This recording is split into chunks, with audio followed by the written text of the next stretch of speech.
Ellis did the last one, so you're up. Oh, thanks. Alice. Congratulations. I appreciate that. I knew you would. Okay, everyone, this is the Village of Yellow Springs Board of Zoning Appeal meeting of August 11th, 2021. Judy, would you call the roll, please? Yes, Jacobs. Present. Salmon. Present. Thank you, Osterholm. Here. Reed. Here. And is Raska with us yet? Yep, right here. Oh, fantastic. Oh, I'm sorry. I keep getting thrown by your name on the screen. Thanks very much. We also have present Planning and Zoning Administrator Denise Swinger, Solicitor Brianne Parcels, and Village Manager Josue Salmaron.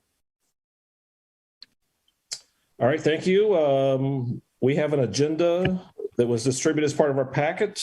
We have some normal business items and 3 public hearings. Is there any modification to this agenda that needs to happen?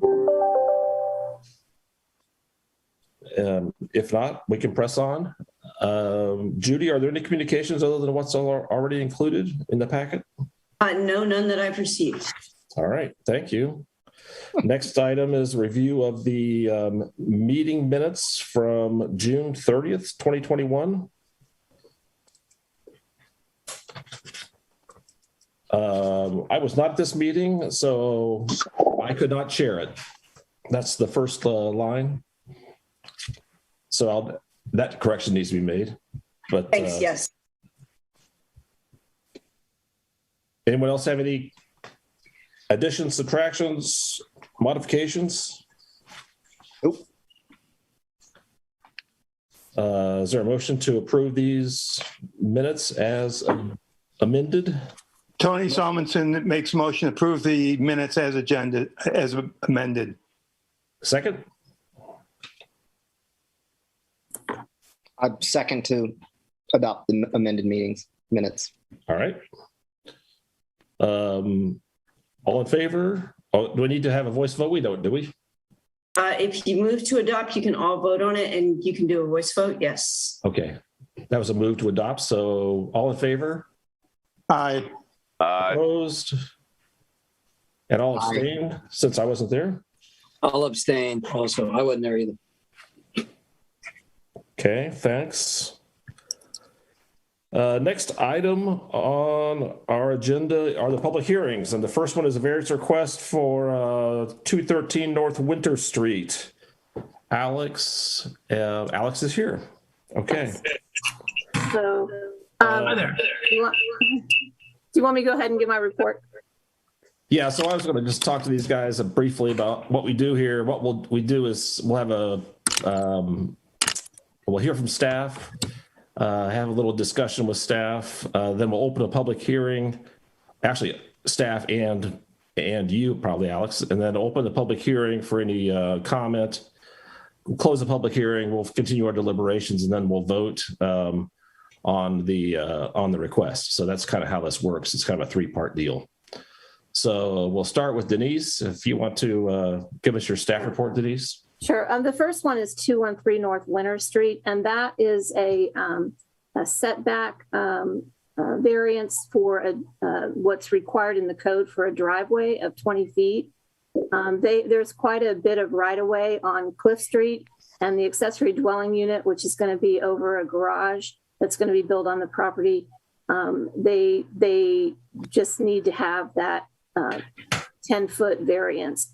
It is actually in line with the house, which currently has a 10-foot setback from our right-of-way. We just have a rather large right-of-way there because of a swale. There is, I did discuss this with the Public Works Director because there is a project that's going to be implemented later on this year for a stormwater. Basically, they're fixing up the stormwater route there along Winter Street, and it'll go down Cliff Street One of the concerns of the owners was that there's like a 100-year-old magnolia tree in that area where that swale is. And he's looking into it to see about actually moving it to the other side of the property. If that doesn't happen, he'd already talked to the property owner about just doing a temporary driveway, like a little over a culvert until they finish that job. But it looks like it'll probably be on the other side of the street anyway. So that shouldn't be a problem. So it's a 20-foot setback, and basically they're asking for a 10-foot variance. And that's it. All right, thanks. Any questions for Denise? Yeah, Denise, can you situate the where exactly we're talking about on this drawing I'm looking at here? Right. So their house is at the corner of North Winter and Cliff. Right. And so where you see that the outline of that tree is where that's really shadowing because the tree doesn't cover that whole backyard. Yep. But they are going to be putting they're going to tear down the existing garage that's to the south of the primary dwelling, and then they're going to build and they're going to abandon that road or driveway off of North Winter, and instead they're going to have their access driveway off of Cliff Street, and they'll build a garage with an accessory dwelling unit above. Gotcha. Okay. Is that a residence? I'm just there next confused to it? why there's a front yard setback question here at all. If we're talking about a driveway, right? Well, there's not only is there a front yard setback of 20 feet, but there's also a requirement for driveways being 20 feet off of the property line. And I'm not sure, I'm assuming it's because they don't want people's cars blocking our sidewalks. So they wanted to have 20 feet from the property line to the driveway building.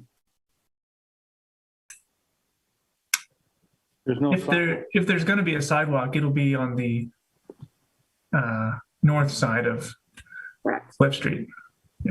Gotcha. Okay. Thank you. I have a question. Besides the picture in the BZA, which is just showing the parcel as it would appear on the GIS, do we have any other drawings of what it looks like? There is, the Planning Commission had all that. I guess I didn't provide that to you. There would have been an exhibit. Yeah, no, it's there. Let me see if I can screen share here and pull it up. Are you seeing it? Is that what we're? Yes, that's it. So what is the existing garage, which is at the south of the dwelling in the light gray area, that would be removed. And in its place is going to be the garage with the accessory dwelling unit off of Cliff Street, and you can see the driveway off of Cliff Street.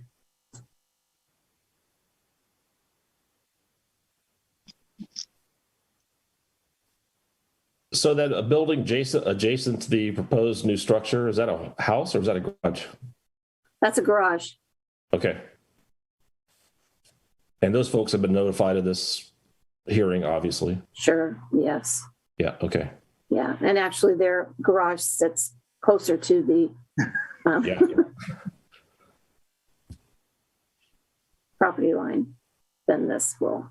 And Denise, is the driveway then that gray thing that has the little, Looks like little pebbles. Yeah. what? Yes. That's marked 2.2 for what it's worth? I think that's a width or something. Oh, the driveway's there. Oh, geez, man. Yes. Yeah, there you go. Gotcha. Okay, never mind. All right. Thank you. I'm glad I asked. All right. Okay. Any more questions for Denise? I have one. Under the new rules, they'll have 2 years to complete it? Yes. Okay, thank you. Anything else?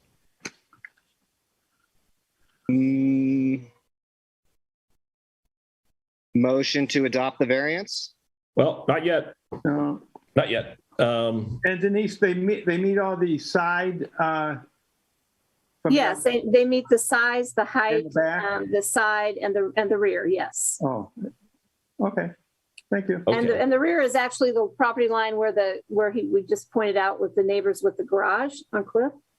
When you have two front yards, the shorter of the two front yard lines becomes the opposite for the rear. So it looks a little unusual, but Oh, okay. that's actually the rear, and it is set back 10 feet.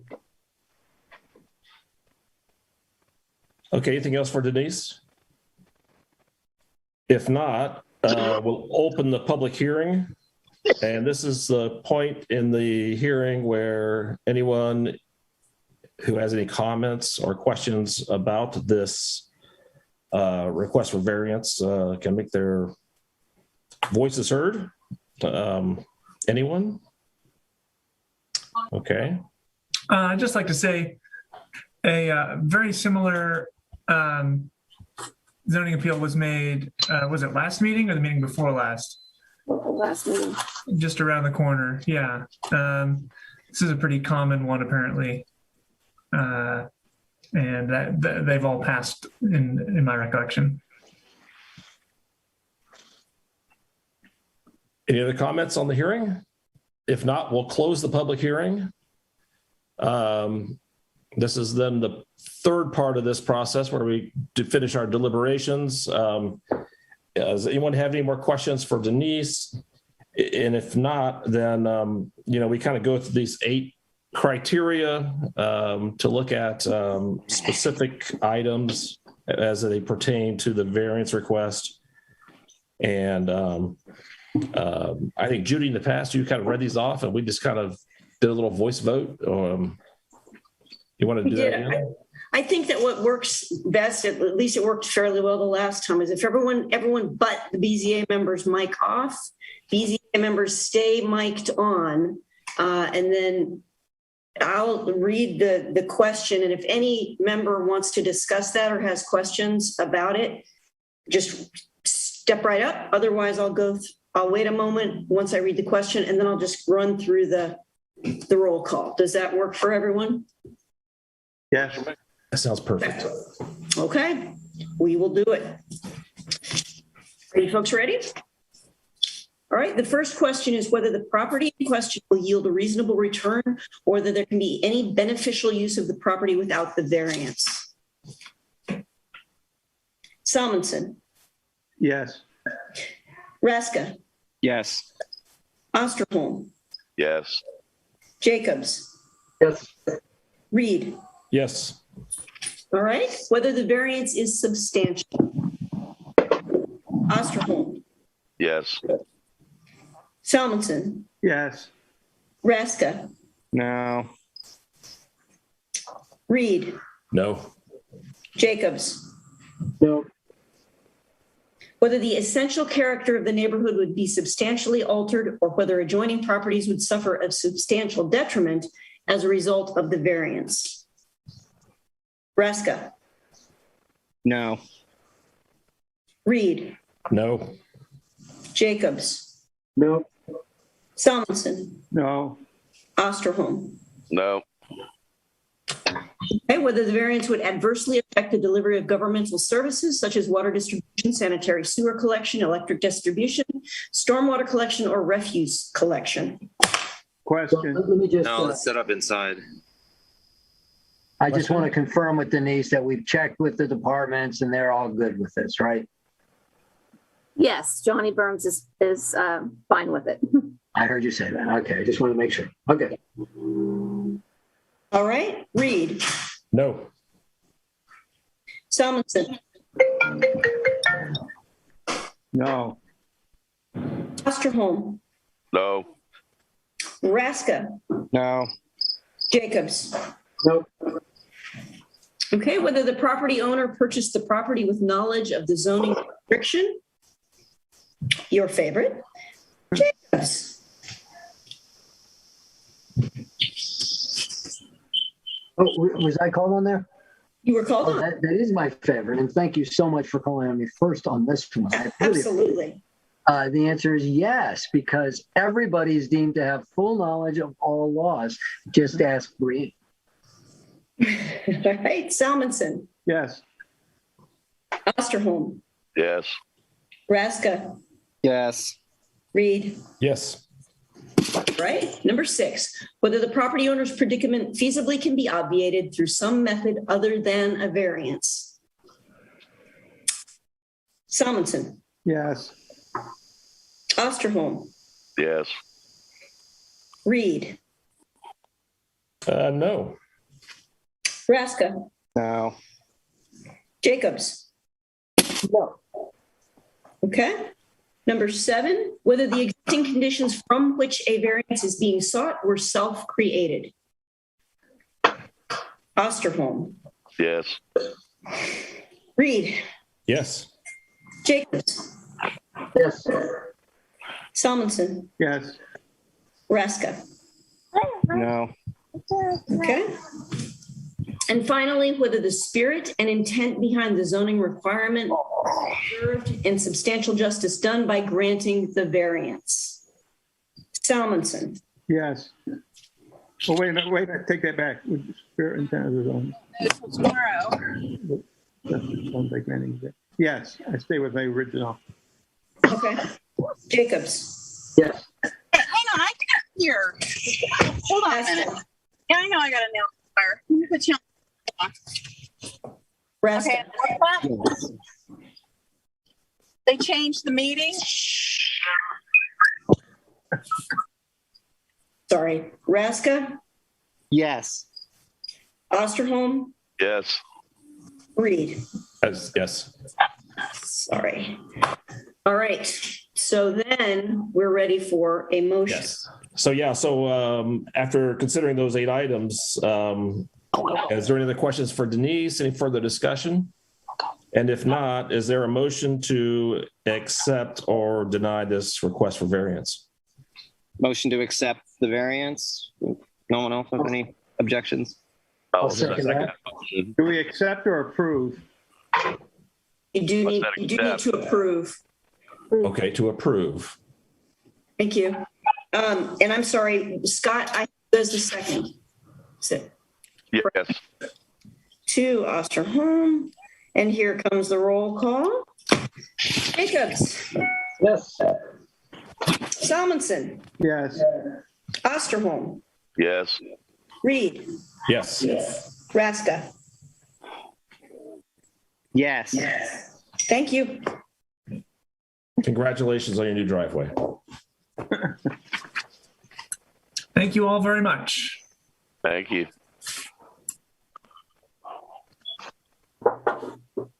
Okay, so the second public hearing will run just like the first. And it is for a variance request for 108 Cliff Street.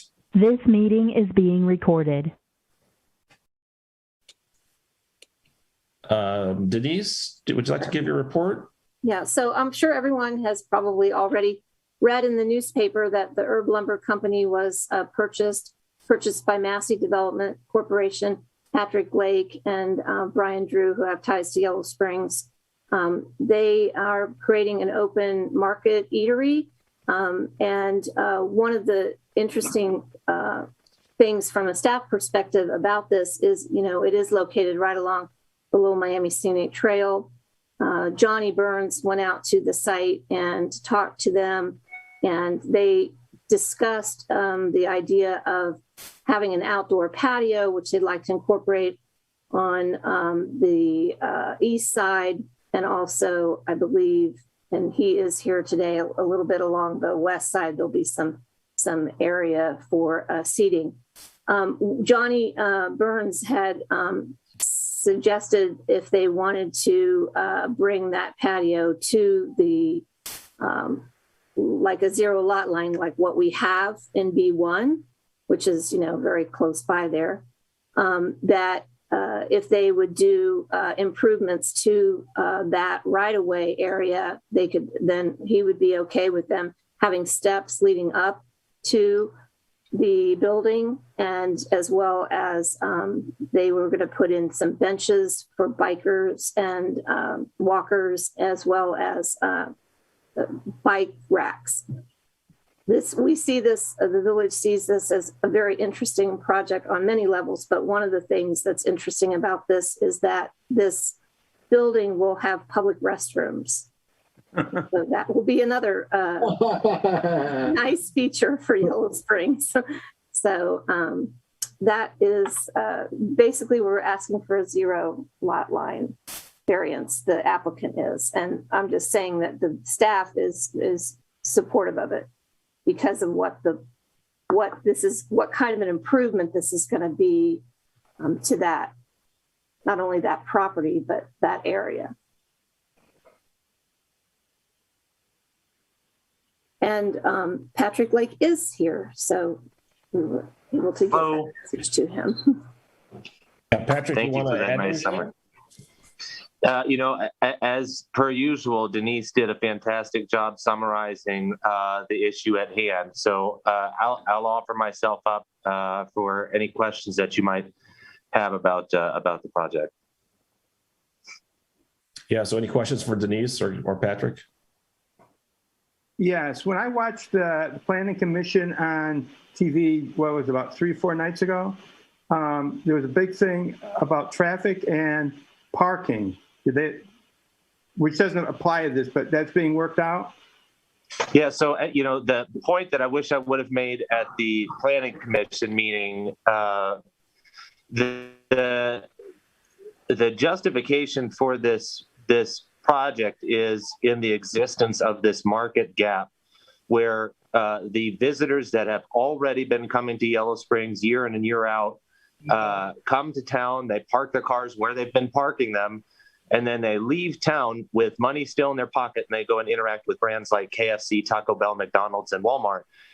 This project will give an opportunity for those same people who are parking the same places they have been to interact with our users at the lumber company and bring in revenue that otherwise would be leaving town.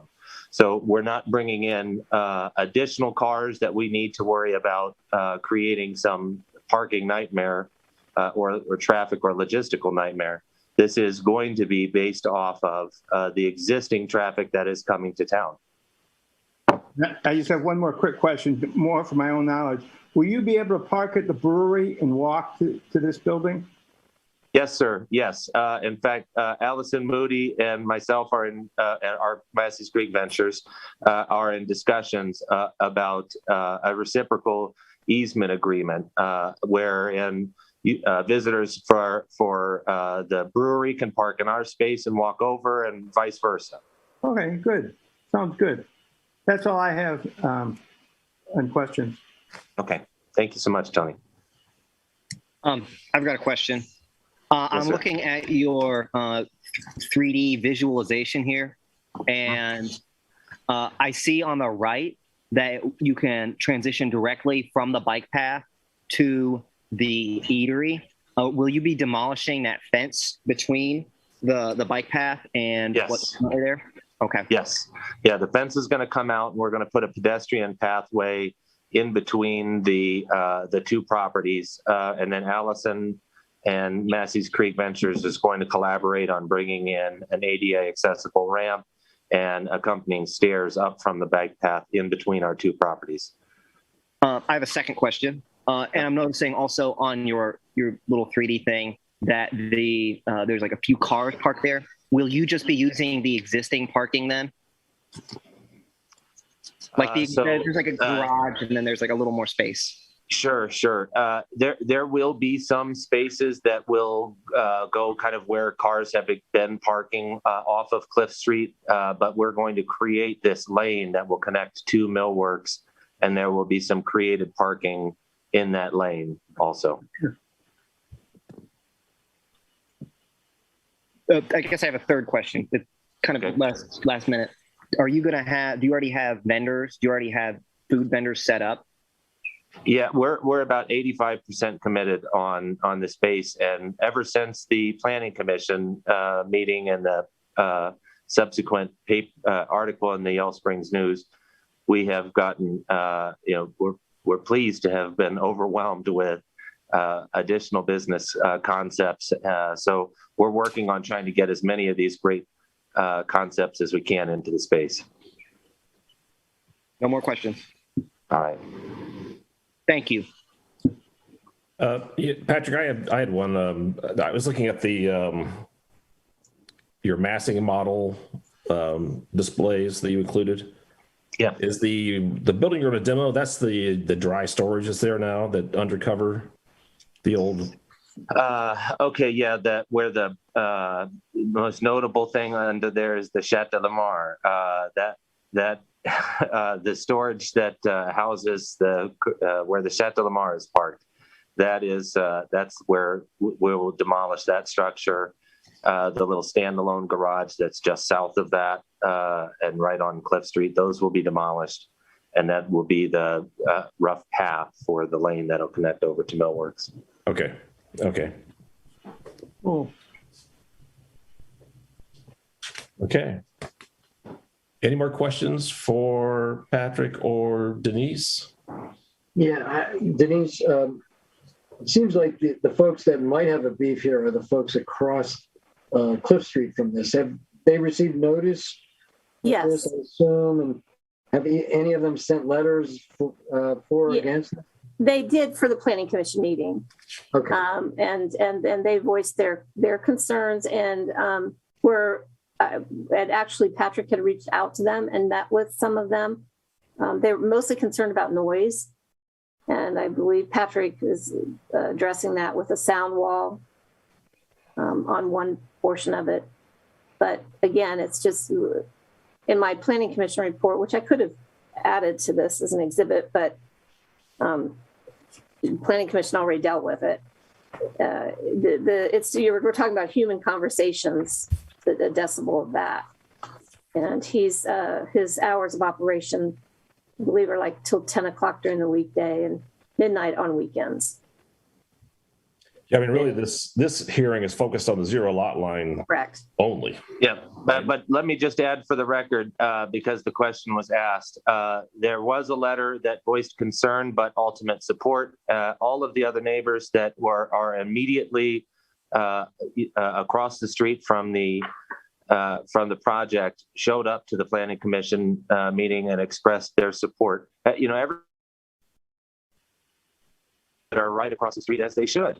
But ultimately, all of these neighbors are supportive and excited to see some positive change in the neighborhood.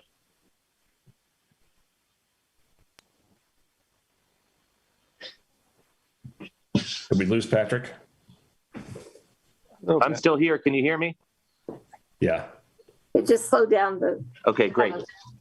But I heard there's a they got the broadband gist with this of it, new. yeah. Yeah. Okay, can you guys hear me okay? Yeah. Okay. But you're good. I think you made your point. I have a question. May I go ahead? Yes. Yeah.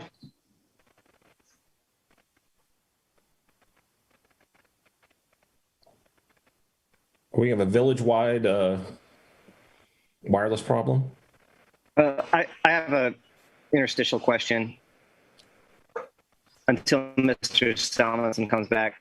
What's the price range of the food you might be expecting? Because you're mentioning like KFC and you're mentioning other fast food restaurants. They're just like really cheap. Yep. Yeah. But we think that people are going to be able to get food, a meal for $5 to $10. It's nothing to do with this thing. I was just trying to be consistent. The one on Dayton Street, we approved it with a couple stipulations, which turned out to be, if the guy does it, it's pretty expensive. And I thought the same reason was because it went right up to the property line. They were afraid of going into the city property. Hey, Tony, can you start over? You were locked up there for the first okay. part of your... The question has very little to do with this one. It's more a procedure question. Remember the variance we granted on Dayton Street, the box house, and they wanted the steps to come straight out of the house and not off the side? Yes. We made the guy pay for a surveyor, make sure the step didn't go on over the property line or whatever. We're Right. not going to do that in this case, are we? Yeah. Well, they've already done a survey, so we don't need to ask for that. Oh, okay. And this one, we're actually going to be having a subsequent agreement for the right-of-way work that the village owns. There was a similar, I guess, sort of scenario, right down the road in a lot of communities that have bike paths where an adjacent property owner is making improvements that are actually in the right-of-way so that people can come off of a bike path and access a business. Oh, So I'm all for this. I just want to know the difference between Dayton Street and here. And I yeah, think that's the big difference is okay, that thank you. the business is actually specifically doing it for public access for the right of way. So it's not like the Dayton Street situation where they weren't having permission to use the right of way. Okay, thank you. Yeah. And Tony, I thought that was a great question. I appreciate you asking. I have a question by way of talking. I went down to the property and I talked to one Mrs. Beth who owns the house with the little fish between the first and the second floor. And I think part of her question was how much light is going to be shining out into her yard and out under her house at night. So we have a lighting requirement that you can't have your light going into people's windows at night. I mean, you have to have direct cutoff. So that's kind of at a staff level, which we will deal with when they come for the zoning permit. Okay. And the thing to remember is the Planning Commission has gone through all this stuff, right? This hearing is really just the zero lot line. The Planning Commission's already banged through this and held a hearing on their own. Yeah. A very long one. Was it? Yeah, I thought. It's an exciting project. There were 2 exciting projects on the agenda that night. That's right. That's right. Flew by for me. Is there any more questions for Patrick or for Denise? I don't have any. Okay, well, if not, then we will open the public hearing for anyone who has any comments about this that hasn't voiced them already. And I see none, so we'll close the public hearing. Do we need to have any deliberations, any further discussion? And if not, Judy, do you want to go through our items again, please? All right, we'll proceed with the Duncan factors. First question is whether the property in question will yield a reasonable return or whether there can be any beneficial use of the property without the variance. Reed. Yes. Salmonson. Yes. Osterholm. Yes. Raska.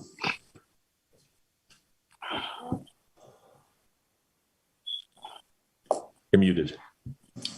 No. Okay, Jacobs. Yes. All right, second question, whether the variance is substantial. Osterholm. No. Raska. Yes. Jacobs. Yes. Reed. No. Salmonson. Yes.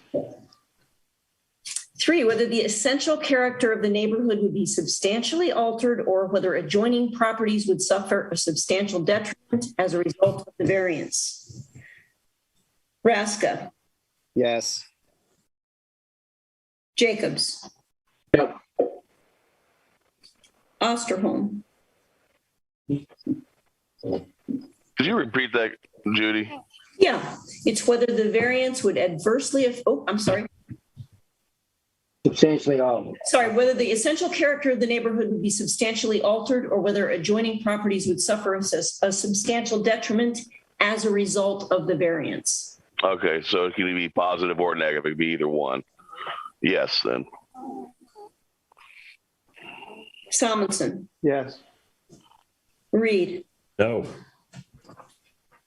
Okay, number 4, whether the variance would adversely affect the delivery of governmental services such as water distribution, sanitary sewer collection, electric distribution, stormwater collection, or refuse collection. Salmonson, No. Reed, No. Jacobs, Nope. Raska, Nope. Osterholm. No. Okay. 5, whether the property owner purchased the property with knowledge of the zoning restriction. Salmonson, Yes. Osterholm, Yes. Reed, Yes. Jacobs, Yes. Raska. Yes. Okay. Number 6, whether the property owner's predicament feasibly can be obviated through some method other than a variance. Osterholm, No. Jacobs, Yes. Salmonson, Yes. Reed, Yes. Raska. No. Okay, number 7, whether the existing conditions from which a variance is being sought were self-created. Raska, No. Jacobs, Yes. Osterholm, Yes. Reed, Yes. Salmonson. Yes. Okay, and number 8, whether the spirit and intent behind the zoning requirement would be observed and substantial justice done by granting the variance. Salmonson, Yes. Osterholm, Yes. Raska, Yes. Jacobs, Yes. Reed. Yes. All right, thank you. Thank you, Judy. If there's not any more discussion, do we have a motion to approve or deny the 0 lot line variance as requested? Tony. I'll make a motion to approve. Oh, go ahead. Second. Second was Anthony. Yeah, I'll second that. Thank you. All right. Salmonson, Yes. Raska, Yes. Reed, Yes. Osterholm, Yes. Jacobs. Yes. Thank you. Thank you all very much. You're welcome. Good luck. Thanks, Patrick. Good luck. Thank you. Can't wait to see it. We're looking forward to All eating there. Yeah. I'm looking forward to having you all there. Yeah. Let's see you. Take care. Thanks. Thank you.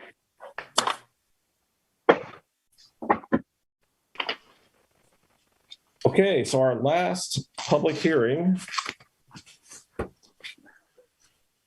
is for the 420 East Enon Road, Yellow Springs Schools. Denise, do you want to Sure. bring us up to speed, please? Actually, Matt, before Denise delves into her report, I can Yes. save you some time on this one because Denise already knows this. I discussed it with her, but because this is another political subdivision's property, the school district isn't exempt from our zoning regulations, but it has to make a reasonable effort to comply with them. They're replacing a scoreboard. And back in 1980, the Ohio Supreme Court said that if there's an attempt to comply with the local zoning regulations, which they are doing by applying for the variance, but the regulations kind of hinder the public purpose underlying use of the property, all you have to consider is the essential nature of the proposed facility, the effect the proposed facility would have on the adjacent property, and the availability of alternative locations. Well, you're not going to put a scoreboard for school sports teams on a non-school property, right? Right. So what you're really looking at doing when you're analyzing the Duncan factors is just looking at one Duncan factor here, and that's whether it's going to have any sort of significant impact on adjacent property. So when Judy looks at those when Judy goes through the Duncan factors with you, that's really the only one that you have to consider because the school board is doing their effort to comply with our zoning regulations by requesting a variance. Okay. So other than that, though, the hearing runs as normal. Yeah, other than that, the hearing runs as normal. Okay. But All right. but you can as a BZA say all these other Duncan factors don't really apply. We're looking at whether it's having a significant impact on adjacent properties. Okay. Brianne, can I just ask a question, just so I better understand this for the future, because this might come up again. It's because it's in the township? Well, no, it's because the school is a political subdivision. It's also got eminent domain power. So under that brownfield decision, public entities that have their own property, they have to make a reasonable effort to comply with another public entity's zoning regulations, even though the zoning regulations may, be something that you can't totally comply with. How many other entities do we have in the village that would have a scoreboard? Well, the college for a sports team. But it's one of those unique creations that, zoning codes are designed to address broad situations, and, school sports scoreboard is something that comes up very infrequently. Okay. So the village would not be a common applicant or a person, the entity coming before BZA. Yeah, but it is because we are both political subdivisions with eminent domain power that this brownfield decision happened back in 1980, because it was, if I recall correctly, it was a regional transportation district that was not complying with a city's subdivision regulations. But either way, as long as they make a reasonable effort to comply with our regulations by applying for a variance, that's the main Duncan factor that you're going to want to consider, is any impact on the surrounding properties. Okay. And Judy, just read that one then? I'm sorry, what was that, Anthony? Can you just read the one that applies and speak? Yes. I'm Yes.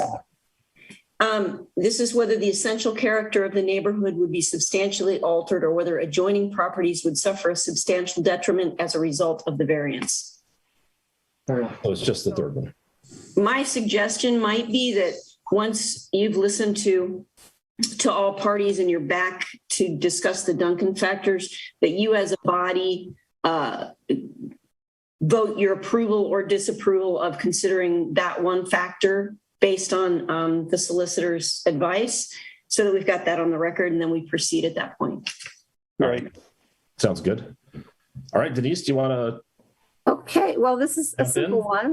The variance is not even that big of a variance. It is a scoreboard. I think it's like 6 feet over the height requirement of 20 feet. And it's larger than what we typically allow for signs and scoreboards. So it is going to be on the north side, where not where the original scoreboard is, which used to be inside the fence area. It's actually going to be placed outside of that, but it's still going to be on the north side. So it's going to be tucked in behind the Green Educational Service Center building. And I just have driven by there in the past, and you really, between the stadium seats and the fencing and the buildings, where it was located, it was not something you could easily see. It would be pretty far away from the properties to the south. You've got quite a bit of land in between where the school is, and then the houses along East Indian Road are. And of course, there isn't anything to the west as far as houses. Right. So, and yeah, for the north side, you've got the CBE across the street, but again, the scoreboard is facing the south. And the athletic director is online here, Eric, sorry. He's here with us today. Any questions or discussion for Jeff or for Denise? Okay. So we're doing this because we're going to be racking up large scores and we need extra room to display it. Is that it? Is that the plan? Yeah, ultimately, yes. And for our spectators to actually know what the score was, since the previous scoreboard did not work very well. Amen to that. You Right. can tell if they had a 8 or a 5, or was that a 6? It's been that way for a Pretty while. bad. Yeah, long time. I'd like to make a motion that the village clerk just reads the applicable Duncan factor. Yeah, well, we have to go through our public hearing first, check that box. Oh, I'm sorry. But yes, if there's no questions, then we will go to the public hearing, though, for any comments. If there are none, then we'll close the public hearing. And then, Tony? I make a motion that the village clerk only reads the applicable Duncan factor. I will second that motion. All right, thanks. All right, so a vote on that. Salmonson, Yes. Osterholm, Yes. Raska, Yes. Jacobs, Yes. Reed. Wait, this is number 3, right? That this is, that you only consider Oh, yes, I'm sorry. Yes. relevant Duncan factor, Sorry. which is number 3, correct? Yeah. So that was a Got ahead of yes, myself. okay. All right, so that passed. So I am now going to read that Duncan factor for your consideration. Thank you. Is whether the essential character of the neighborhood would be substantially altered or whether adjoining properties would suffer a substantial detriment as a result of the variance. Raska,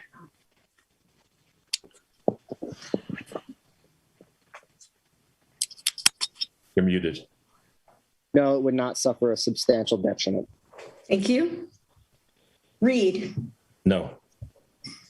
Jacobs, No. Osterholm, No.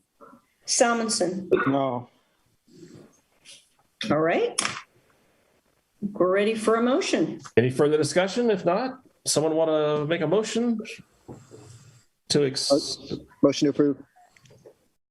second? I'll second that. Raska, Ostrom. Okay. Here we go. Jacobs, Yes.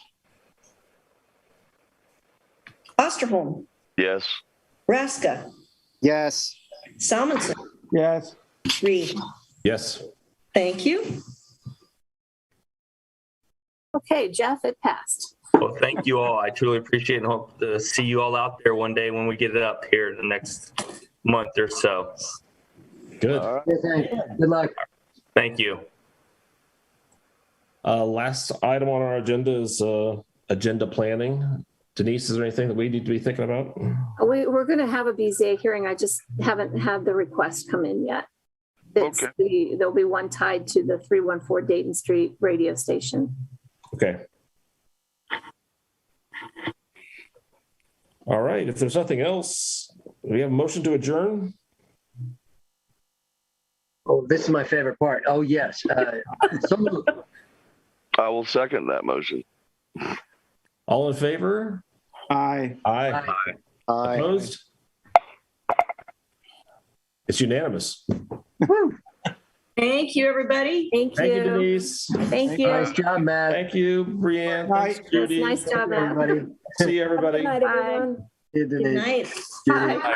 Bye, Alex. The recording